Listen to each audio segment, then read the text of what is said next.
Hi, இன்றைக்கான ரீடில் பார்த்துடலாமா? Answers தெரிஞ்சவங்க வந்து கமெண்ட் பாக்ஸில் வந்து ஆன்சர் சொல்லிட்டு போங்க. 3 ஃப்ரெண்ட்ஸ் ஹோட்டலுக்கு சாப்பிட போகிறாங்க.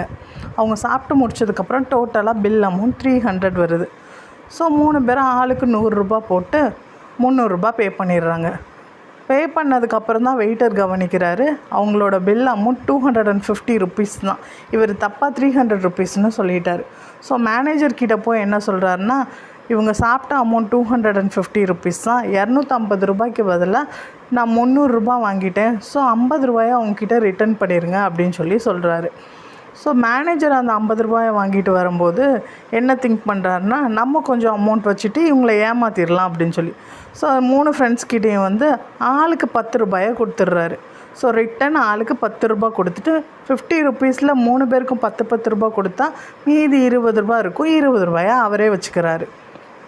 ஸோ இப்போ பாருங்கள், ஃபைனலாக ஃபஸ்ட்டு 100 ருபீஸ் பே பண்ணாங்களா, அவங்களுக்கு 10 ருபீஸ் ரிட்டர்ன் ஆகிட்டு. ஸோ இப்போது எல்லோரும் எவ்வளோ ருபீஸ் பே பண்ணியிருக்காங்க?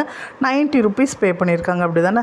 அப்போது 90 270 ருபீஸ் சாப்பாட்டுக்கு பே பண்ணியிருக்காங்க.